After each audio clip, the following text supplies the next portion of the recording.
며느리가 절에다 나를 내려놓고 그냥 가버렸어요. 나 갈 데가 없어요. 막 쳐다보내고 셔터 내리려는데 불 꺼진 종착역 승강장 끝 벤치에 여든 넘어 보이는 할머니 한 분이 보따리를 꼭 껴안고 계셨습니다. 밖에 비가 흩뿌리고 난방도 다 꺼진 새벽에 그 조용한 목소리를 듣고는 도저히 등을 떠밀 수가 없어서 일단 저희 집으로 모셨어요. 그런데 현관문을 열고 나온 아내가 그 얼굴을 보자마자 손에 들고 있던 슬리퍼를 툭 떨어뜨리더니 신발도 못 신고 그 자리에 주저앉아 통곡을 시작하는 겁니다.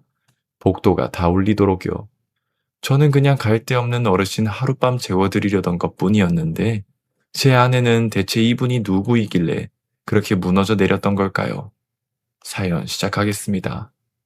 32년을 지하철에서 보냈습니다. 첫 차 셔터를 올리고 막차 셔터를 내리는 게 제 하루였고 그 반복되는 리듬이 사실상 제 인생 전부였죠. 영무실 벽에 붙은 근무표, 개찰구 옆에 하루 종일 못 박힌 것처럼 서 있던 다리, 계단에서 무거운 짐 들어드리는 늘 까져 있던 손등. 그게 제 청춘이었습니다. 그런데 몇 년 전부터 무릎이 슬슬 신호를 보내더라고요. 처음엔 나이 먹어서 쑤시는 거려니 하고 대수롭지 않게 넘겼는데 어느 날부터는 계단 하나 내려가는데 식은땀이 쭉 나더라고요. 심한 날은 무릎 아래가 아예 남의 다리처럼 붙어 있는 것 같았고요. 새벽 근무 끝나면 화장실 칸에 혼자 들어앉아 파스를 3장씩 겹쳐 붙였습니다. 누가 볼까봐 바시 걷는 것도 눈치가 보이더라고요. 진통제를 미리 삼키고 출근하는 날이 점점 늘었습니다. 약 없이는 개찰구 앞에 8시간을 버티는 게 안 되니까요. 스트레칭도 해보고 보호대도 차봤는데 이미 망가진 건 운동 좀 한다고 돌아오는 물건이 아니더군요. 하루는 승강장에서 취객을 부축하다가 제가 먼저 휘청했습니다. 옆에 있던 후배가 놀라서 제 팔을 확 붙잡더라고요. 선배님, 아니 진짜 이러다 선배님이 먼저 실려가요. 이런 건 그냥 저 부르시라니까요. 왜 자꾸 혼자 하세요? 얼굴이 화끈거려서 아무 말도 못했습니다. 그리고 며칠 뒤에 역장님이 저를 조용히 부르시더군요. 강주임님, 제가 이런 말씀드리는 거 진짜 죄송한데요. 이제 좀 쉬셔야 하지 않겠어요? 몸이 저 지경인데 계속 세워두는 것도 제 입장에선 못할 짓이에요. 안 섭섭했다면 거짓말이겠죠. 근데 저도 알고는 있었습니다. 인정할 때가 됐다는 걸요. 명예퇴직 신청서에 도장을 찍고 나오는데 다리가 후들거리더군요. 서운해서가 아니라 진짜로 무릎에 힘이 안 들어가서요. 집에 와서는 아내한테 아무렇지 않은 척 웃으면서 말했습니다. 잘 됐지 뭐. 이제 나도 좀 쉬려고. 32년이면 할 만큼 한 거잖아. 아내는 대답 대신 밥을 한 공기 덮어주더라고요. 그날 밤에 슬쩍 보니까 식탁에 요양보호사 문제집이 놓여 있었습니다. 예술 먹은 사람이 형광펜 들고 밑줄 쭉쭉 긋고 있는 걸 보는데 속이 어찌나 쓰리던지요. 여보, 그거 진짜 안 해도 돼. 뭐하러 이 나이에 그런 걸 붙잡고 있어? 왜요? 내가 하면 안 돼요? 당신 32년 벌었으니까 이제 내가 좀 벌어볼게. 나 사람 돌보는 거 하나는 진짜 잘하잖아. 어릴 때부터 그거 하나로 컸어. 그 말에 뭐라 대꾸를 못하고 그냥 물만 들이켰습니다. 사실은 제 무릎은 그냥 늙어서 이런 게 아닙니다. 젊을 때 한번 크게 당한 게 있었거든요. 그때 의사 선생님이 그러셨어요. 지금이야 젊으니까 버티겠지만 나이 들면 반드시 대가를 치를 거라고요. 그 말이 이렇게까지 정확할 줄은 몰랐죠. 퇴직까지 딱 2달 남았더군요. 저는 마지막 근무들을 하나하나 세면서 다녔습니다. 오늘이 몇 번 안 남은 첫 차, 오늘이 몇 번 안 남은 막차, 이런 식으로요. 승강장 청소하시는 여사님이 걸레 짜다 말고 그러시더라고요. 아이고, 주임님 나가시면 나는 이제 누구랑 믹스커피 마셔요. 여기 사람들 다 저 본 척도 안 하는데. 괜히 코끝이 찡해서 웃고 말았습니다. 그 무렵부터 개찰구를 지나가는 사람들 뒤통수를 멍하니 보는 날이 많아졌어요. 다들 어딘가로 바쁘게 가는데 저는 이제 어디로 가나 싶더라고요. 밤에 셔터 내리는 소리도 유난히 크게 들렸습니다. 드르륵 하고 내려가는 그 소리가 꼭 제 인생 문 닫히는 소리 같았죠. 아내한테는 끝까지 말 안 했지만 퇴근길 계단참에서 몇 번이나 주저앉았습니다. 아무도 없는 그 구석에서 무릎을 붙잡고 한참 숨을 고르다가 겨우 일어나곤 했어요. 그런 몸뚱이로 하루하루 버티던 그 무렵이었습니다. 제 인생을 통째로 뒤집어 놓을 그 밤이 코앞까지 와 있는데 그날의 저는 그저 무릎 걱정, 퇴직 걱정만 붙잡고 있었죠. 28이던 그 해에도 저는 첫차 준비를 하고 있었습니다. 새벽 5시 승강장에는 형광등만 웅웅거리고 사람은 서너 분이었죠. 그런데 저 끝에서 술 취한 남자 하나가 비틀거리면서 안전선을 슬슬 넘어가더라고요. 그때는 스크린도어라는 게 아예 없던 시절입니다. 소리를 질렀는데 안 들리는지 그대로 휘청하더군요. 저도 모르게 뛰었습니다. 그 몇 초 사이에 벌어진 일이 제 인생을 통째로 갈아엎을 줄은 몰랐죠. 남자 팔을 잡아서 안쪽으로 밀어 올렸고 그 반동으로 제 몸이 반대로 돌아갔습니다. 그리고 들어오는 열차에 부딪혔죠. 처음엔 꿈인 줄 알았어요. 시커먼 물속에 잠긴 것처럼 아무것도 또렷하지가 않더라고요. 어디선가 자꾸 사람 목소리가 웅웅 들리는 것 같았고 아프긴 아픈데 그게 대체 어디가 아픈 건지도 모르겠더군요. 그러다 아주 천천히 정말 느릿느릿 눈꺼풀이 들리는 게 느껴졌습니다. 처음 마주한 건 하얀 병실 천장이었죠. 아, 이게 꿈이 아니구나. 내가 지금 병원에 누워 있구나. 그제야 현실이라는 감각이 툭 하고 떨어지더군요. 발가락을 움직여 보렸는데 안 움직이는 겁니다. 머리로는 분명히 명령을 내리는데 답이 안 와요. 그 순간의 서늘함은 아직도 말로 설명이 안 됩니다. 그러다 갑자기 숨이 턱 막히는 통증이 무릎에서 골반까지 확 치고 올라왔어요. 무릎뼈가 산산조각 나서 안에서 굴러다니는 것 같은 느낌이랄까요? 의사 선생님이 오셔서 그러시더군요. 무릎 관절이 으스러졌고요. 골반에도 금이 갔어요. 신경도 눌려있는 상태라서 솔직히 말씀드릴게요. 다시 걸으실 수 있을지는 제가 확답을 못 드립니다. 몸에서 올라오는 고통보다 앞으로 내 인생이 어떻게 되는지 모르겠다는 그 두려움이 훨씬 깊이 박히더라고요. 그때 제 나이가 28이었습니다. 결혼식 올린 지 반년, 아내 뱃속에서 처아이 심장이 뛰고 있던 때였고요. 병실 문 앞에서 아내가 배를 감싸 안고 우는 걸 봤습니다. 저 사람 앞에서 나는 이제 뭐가 되나 싶더군요. 여보, 아무것도 하지 마요. 아무 걱정도 하지 말고 그냥 누워 있어요. 애는 내가 낳고 내가 키우면 되니까.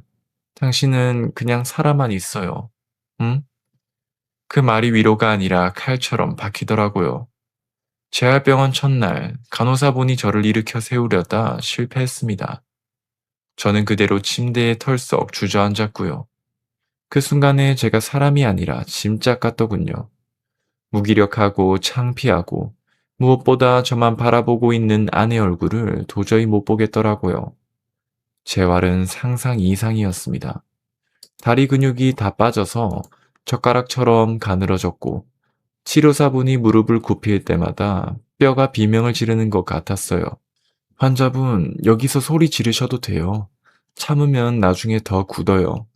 자, 하나만 더, 딱 하나만 더 가봅시다. 아니, 잠깐만요. 잠깐만, 진짜 잠깐만요. 이게 사람 다리가 아니라고요, 지금. 보조기 차고 평행봉 잡고 세 걸음을 걷는데 코피가 터졌습니다. 세 걸음이요. 그게 그렇게 어려운 건지 그때 처음 알았죠. 제일 괴로웠던 건 밤이었습니다. 불 꺼진 병실 천장 보면서 소리 안 내고 우는 법을 그때 다 익혔어요. 꿈에선 멀쩡히 계단을 2칸씩 뛰어 올라갔습니다. 그러다 눈 뜨면 못 움직이는 현실이 저를 대놓고 비웃더군요. 한 번은 밤에 아내가 병실에 앉아 있길래 제가 참다 참다 뱉었습니다. 그냥 애 데리고 친정 가. 나 이 꼴로 평생 갈 수도 있대잖아. 왜 이걸 붙잡고 있어, 왜? 말 다 했어요? 지금 그 소리가 나와요?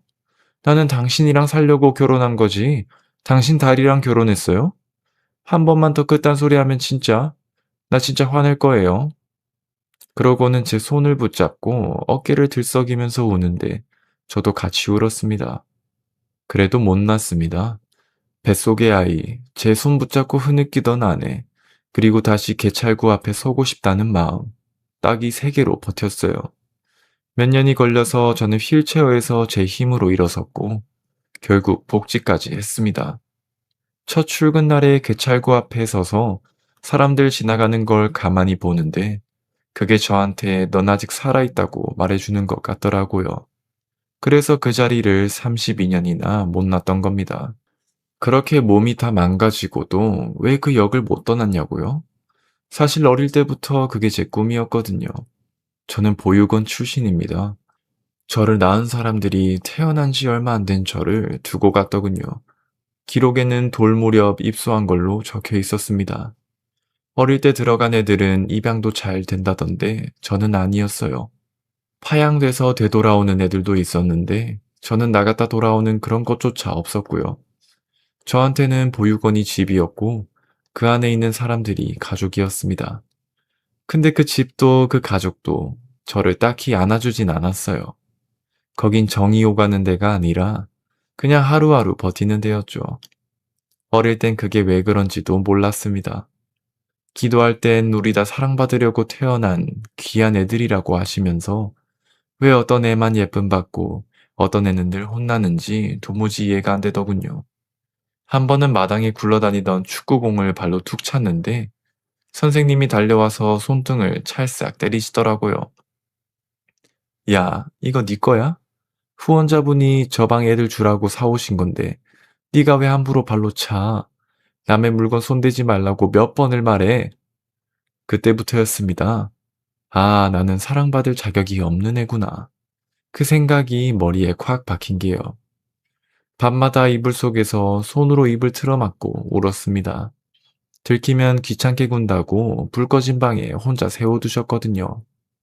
그 캄캄한 방에 혼자 서 있던 시간들이 제 안에 차곡차곡 쌓였고 그렇게 쌓인 어둠이 나중엔 사람을 못 믿는 성격으로 굳더군요. 학교에 가면 더 긴장했습니다. 보육원이라고 하면 애들 눈빛부터가 달라지거든요. 초등학교 1학년 때 짝꿍이 대뜸 묻더군요. 야, 너 진짜 엄마 없어? 아빠도 없어? 그럼 진짜 고아네? 우리 엄마가 그런 애들은 좀 조심하래. 그 말이 그렇게 아플 줄 몰랐습니다. 저도 되묻고 싶었어요. 너는 진짜로 너 사랑해주는 부모가 있냐고요. 근데 그 말이 입 밖으로 안 나오더군요.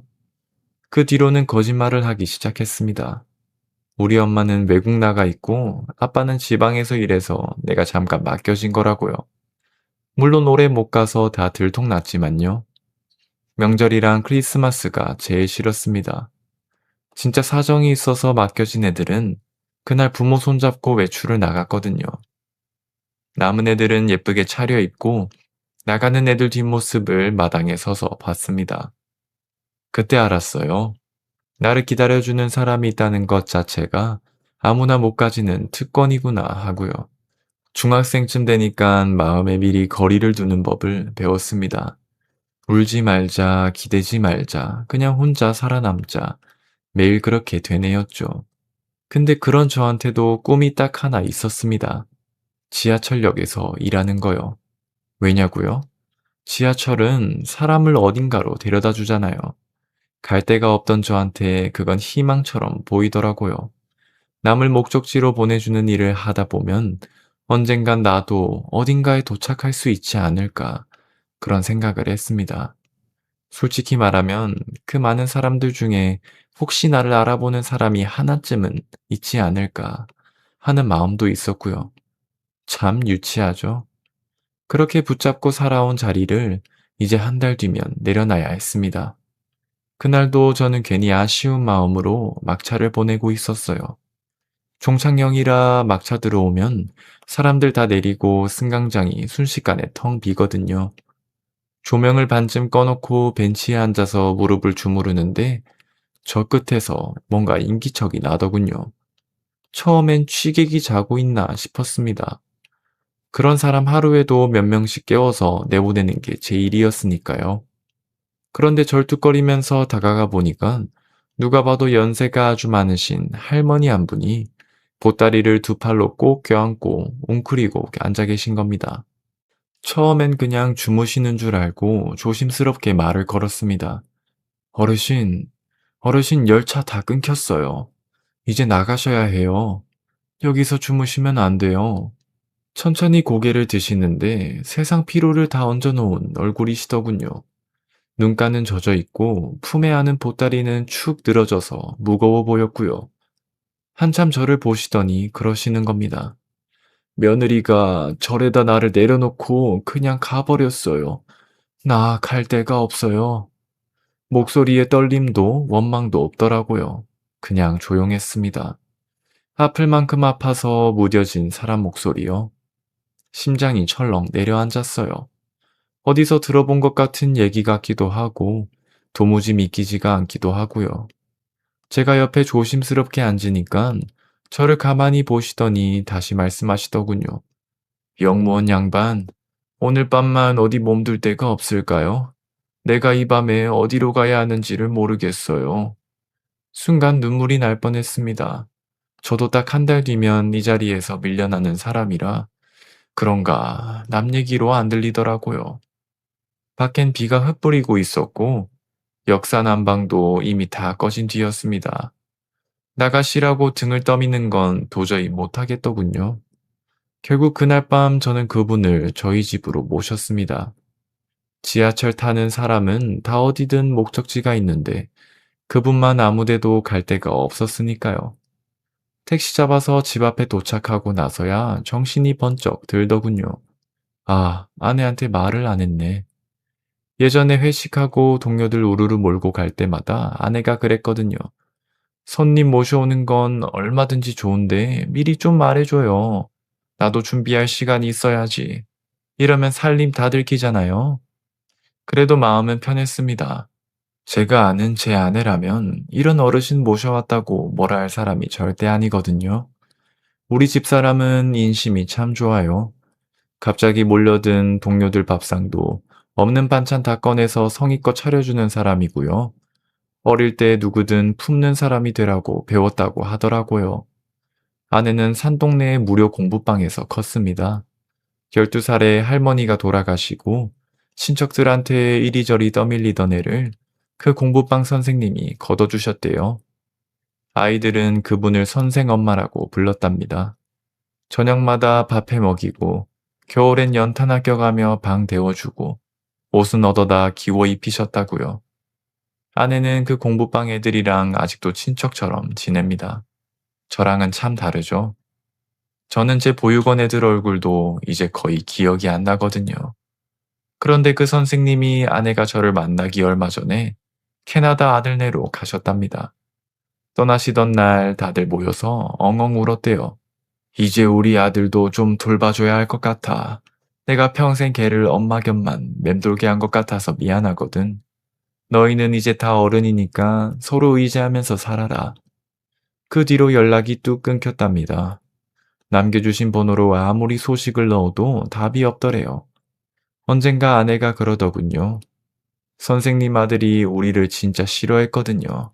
엄마를 우리한테 뺏겼다고 생각했나 봐. 우리 얼굴만 보면 대놓고 인상 썼어요. 그 얘기를 하면서 우는 아내를 보면서 저는 솔직히 부러웠습니다.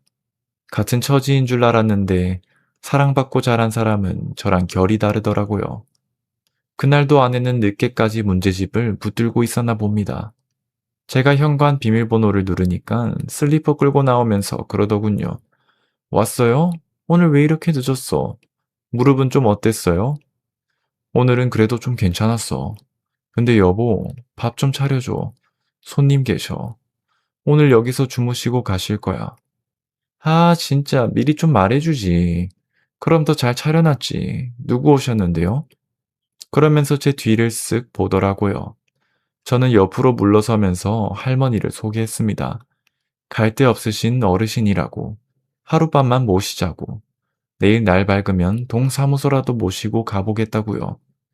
그 얼굴을 본 순간 아내가 손에 들고 있던 슬리퍼 한 짝을 툭 떨어뜨렸습니다. 그러더니 신발도 못 신고 현관바닥에 그대로 주저앉는 겁니다. 선생님, 저 정수기예요. 선생님, 저 정수기. 입을 틀어막고 통곡을 시작하는데 저는 무슨 상황인지 몰라서 그냥 멀뚱히 서 있었어요. 정수기 맞지? 아이고, 우리 정수기. 잘 지냈어? 이렇게 잘 컸네. 아내가 그대로 기어가서 그분 다리를 붙잡고 엉엉 우는데 복도까지 다 울릴 정도였습니다. 저는 그냥 하룻밤 비 피할 지붕이랑 따뜻한 밥 한 끼 드리고 싶었을 뿐인데 상황이 너무 갑작스러워서 정신이 하나도 없더군요. 한참을 울던 아내가 겨우 저를 올려다보면서 말하더라고요. 여보, 이분이야. 내가 잘한 해 뜨는 방 선생님. 12살에 혼자 남은 나 꼭 안아주면서 너 혼자 아니라고 하셨던 분이라고. 그 품이 진짜 엄마 같았어요. 그러다 아내 얼굴이 확 굳더군요. 근데 선생님, 캐나다 계셔야 하는 분이 왜 여기 계세요? 아들네는요? 저도 그 순간 머릿속이 하얘졌습니다. 아까 벤치에서 그분이 하셨던 그 말이 그제야 다시 귀에 들리더라고요. 근데 그날은 아무것도 안 물었습니다. 지치신 게 뻔히 보였으니까요. 있는 반찬 다 꺼내서 상을 차렸고 아내는 밥을 2번이나 퍼드렸어요. 아랫목에 이부자리를 펴드리고 아내는 그 옆에 나란히 누워서 손을 꼭 잡고 잠들었습니다. 30년 동안 못다한 인사를 그렇게 하는 것 같더군요. 저는 거실 한켠에서 불 꺼진 안방문을 보면서 생각했습니다. 그렇게 그리워하던 사람이랑 그렇게 외로웠던 사람이 하필 제 막차 승강장에서 만난 거잖아요. 그게 제 인생에서 제일 따뜻한 기적이었습니다. 그날 이후로 그분을 다른 데 모시지 않고 그냥 저희 집에서 함께 지내기로 했습니다. 마음 다치실까봐 아무것도 안 물었어요. 병원 모시고 가는 것 말고는 외출도 삼갔고요. 병원에서는 딱히 큰 병은 없는데 워낙 오래 자기 몸을 안 돌보셔서 많이 약해지셨다고 하더군요. 그도 그럴 게 캐나다 가실 때 55이었고 돌아오신 게 85이었으니까요. 30년입니다. 아들 방 말고 제가 서재처럼 쓰던 작은 방이 하나 있었는데 그 방을 싹 치우고 그분 방으로 꾸며드렸습니다. 일주일쯤 지났을 때 그분이 아내한테 먼저 입을 여셨답니다. 내가 왜 캐나다 안 있고 여기 이러고 있나 싶지? 아무한테도 말 안 하려고 했는데 너한테는 말해야 할 것 같아서 공부방 정리하면서 건물 판 돈이랑 평생 모아둔 돈을 다 들고 가셨답니다. 아들이 사업이 어렵다길래 통장째 넘기셨대요. 그러면서도 아들한테 미안하셨답니다. 남의 애들 밥해 먹이느라 정작 자기 아들은 늘 양보하고 참게 만들었다고요. 차별 안 하려고 똑같이 대한 거지 아들을 안 사랑한 게 아닌데 그 마음이 안 닿은 게 제일 아프셨대요. 아들이 그러더랍니다. 엄마가 나한테 조금만 더 신경 썼으면 내가 지금보다 훨씬 잘 됐어. 남의 집 애들 밥 퍼줄 시간에 내 숙제 한 번을 봐줬어야지. 그 새끼들보다 나한테 더 주는 게 맞는 거 아니야? 그 말 듣고 지금이라도 마음을 전하고 싶어서 아들 내외 바라는 대로 그 집 살림을 통째로 맡으셨답니다. 손주 밥 먹이고 씻기고 등하교 시키고 청소에 빨래까지요. 시간 지나면 언젠가 마음이 닿겠지 하시면서요. 그런데 아들 내외는 좀처럼 곁을 안 주더랍니다. 어느 순간부터 자기가 그 집 일하는 아주머니 같더래요. 손주는 영어만 쓰고 할머니를 귀찮아했고요. 하루는 손주가 열이 나서 밤새 옆에서 물수건을 갈아주셨는데 다음날 며느리가 그러더랍니다. 어머니, 애 아프기 전에 좀 챙기셨어야죠. 하루 종일 뭐 하시고요. 애가 밤새 뒤척여서 저까지 잠 설쳤잖아요. 진짜 이럴 거면 제가 사람을 쓰는 게 낫지. 아무 말도 못 하시고 조용히 손주 밥그릇 들고 부엌으로 들어가셨답니다. 설거지하면서 창밖을 물그러미 보시다가 문득 그러셨대요. 내가 지금 여기서 뭘 하고 있는 걸까? 그러고 눈물이 뚝 떨어졌고요. 하루는 며느리 친구들이 집에 왔고 급한 대로 있는 재료로 상을 차려 대접하셨답니다. 다 먹고 차 마시면서 며느리가 그러더래요. 우리 집은 입주 시터 이모님이 계셔서 진짜 편해. 심지어 공짜야, 공짜. 니네도 하나 드려? 친구들이 깔깔 웃더랍니다. 그 자리에 계시던 분은 조용히 주방으로 몸을 피하셨고, 그날 밤 한숨도 못 주무셨대요. 그러다 아들 내외가 한국에 다녀오자고 했답니다. 며느리 친척 결혼식이 있다고요. 그래서 진짜 그냥 여행인 줄 아시고 옷도 얇은 거 두어 벌만 챙기셨답니다. 한국 도착한 날 아들 부부가 절 앞에다 내려다 주면서 그러더래요. 엄마, 우리 잠깐 일 좀 보고 올게. 여기서 기다려. 금방 올게. 짐은 작은 여행 가방 하나. 당연히 곧 오는 줄 알고 절 마당 평상에 앉아서 기다리셨답니다. 그런데 하루 이틀 사흘이 지나도 아무도 안 왔어요. 전화는 계속 안 받더랍니다. 그제야 아셨대요. 아, 나를 여기 버리고 간 거구나. 그 말씀하시면서 울지도 않으셨답니다. 늙어서 이제 못 부려먹겠으니까 두고 갔나 보다 했지. 손주 다 클 때까지 내가 어떻게 살았는데 그게 다 아무것도 아니었나 봐. 절에서 내주신 차비 들고 무작정 지하철을 타셨고 내릴 때를 못 정해서 종점까지 오신 거였습니다. 그 얘기를 전해 듣는데 저는 아무 말도 못하고 부들부들 떠는 아내 손만 잡아줬어요. 한참 울던 아내가 그러더군요. 남의 자식 100명은 그렇게 잘 키우셨는데 정작 아들 하나 가르치는 건 실패하신 거야. 우리 챙기시느라 그게 너무 마음 아파요. 저희 부부는 상의 끝에 그분을 아예 모시기로 했습니다. 좋은 요양시설에 모시고 싶었지만 저희 형편에 그건 무리였거든요. 어른 모시고 살아본 적이 없어서 겁은 났지만 아내한테는 엄마 같은 분이니까 해보자고 했죠. 그 뒤로 아내가 공부방 동생들한테 소식을 돌리기 시작했습니다. 전화통에 아주 불이 났어요. 그 중에 아내랑 자매처럼 지낸 동생이 하나 있는데 해외에서 물류회사를 하는 사람입니다. 며칠 만에 비행기를 타고 들어오더니 선생님 보자마자 안겨서 애처럼 펑펑 울더군요. 제가 이만큼 잘 사는 거 다 선생님 덕이에요. 선생님 아니었으면 저 지금 없어요. 진짜 없어요. 그러고는 상황을 하나하나 캐묻더라고요. 지금 상태로 혼자 계시는 건 위험하다더라. 집에서 살짝 넘어져도 크게 다치실 수 있어서 전문적인 데가 필요하다더라. 아내가 민망해하면서 다 말했습니다. 그 말 듣더니 바로 움직이더군요. 언니, 형부, 제가 이러는 거 서운하시죠? 두 분이 제일 잘 모실 분들인 거 저도 아는데요. 근데 선생님 찾는 사람이 너무 많잖아요. 그거 두 분이 다 감당하는 건 진짜 힘들어요. 제가 대신하는 거예요. 조건은 딱 세 가지였습니다. 선생님 체면 상하는 일 없을 것, 다들 자주 찾아뵐 수 있을 것, 그리고 무엇보다 병원 말고 집 같을 것. 그 조건 맞는 데를 찾겠다고 거의 2주를 발품 팔더군요. 저희 부부가 가본 곳은 경기도 외곽 작은 마을이었습니다. 마을에 텃밭이 있고 나무 텐마루 옆에서 바람개비가 돌아가고 있었어요. 안은 따뜻하고 아늑했고 무엇보다 병원 냄새가 안 나는 게 참 좋더군요. 방문을 여니까 햇살이 쫙 들어오고 원목으로 꾸며져 있었습니다. 전동 침대에 텔레비전, 벽에는 공부방 애들 사진 걸어둘 자리까지 정성스럽게 비워놨더라고요. 옮기신 지 나흘 만에 그분이 먼저 그러시더군요.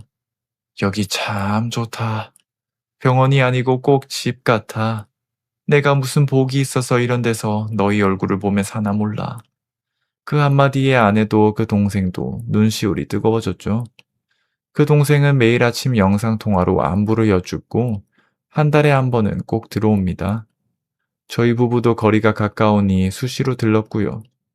저희 아들놈이 제일 좋아했습니다. 할머니, 할아버지 없이 큰애라 진짜 친할머니처럼 따르더군요. 공부방 출신들도 시간 날 때마다 다녀가면서 운영에 보태라고 조금씩 기부를 시작했고 덕분에 그 집은 지금도 잘 돌아가고 있습니다. 그 동생이 미리 부탁해준 덕분에 저도 거기 드나들면서 무릎 재활을 받았어요. 통증이 많이 잦아들었습니다. 물론 오래 서 있거나 계단 뛰어내려가는 건 아직도 안 되지만요. 몸이 좀 나아질 무렵 그 동생이 조심스럽게 말을 꺼내더군요. 형부, 부탁 하나만요. 제가 어르신들 지하철 이용 도와드리는 봉사단을 하나 만들었는데 교육 맡아주실 분이 없어서요. 형부 32년 경력이면 그것보다 좋은 선생님이 어디 있어요? 잠깐 망설였는데 마음이 훅 움직이더라고요. 퇴직하고 허전하게 지내던 사람한테 그건 다시 살아나는 기분이었으니까요. 다시 개찰구 앞에 설 순 없어도 뭔가 할 게 있다는 것만으로 설레더군요. 그렇게 저는 봉사단 교육 강사가 됐습니다. 며칠 전에 뵈러 갔더니 제 손을 잡고 조용히 그러시더라고요. 그날 밤 강서방이 그 벤치에서 나를 봐준 게 내 인생 마지막 보기 오려던 신호였나 봐요. 정말 고마워요. 저는 웃으면서 고개를 저었습니다. 아닙니다, 선생님. 선생님이 오히려 저한테 복으로 오신 거예요. 그날 선생님 못 만났으면 저 지금 많이 힘들었을 겁니다. 돌이켜보면 저희가 만난 그 종착역은 저한테도 그분한테도 마지막 정거장이었어요. 그런데 그 마지막 자리에서 인연이 다시 시작된 거죠. 선한 마음은 언제나 반드시 돌아온다는 걸 배웠습니다. 그분이 평생 퍼주신 밥 한 그릇 한 그릇이 30년 뒤에 이자까지 불어서 돌아온 거니까요. 이제 저한테 개찰구도 없고 근무표도 없지만 그날 밤 이후로 제 인생을 다시 갈 길을 찾았습니다. 열차를 보내는 대신 사람과 사람 사이를 이어주는 일을 하고 있죠. 종점이라고 믿었던 그 자리가 누구에게는 출발점이 될 수 있다는 걸 이제는 믿거든요. 그러니 여러분도 할 수 있으면 마음을 많이 나누세요. 그 마음이 꼭 제일 간절할 때 돌아오더라고요. 제가 직접 겪고 있으니 믿으셔도 됩니다. 오늘도 사연 들어주셔서 감사합니다. 재밌게 들으셨다면 구독과 좋아요 부탁드릴게요. 안녕히 계세요.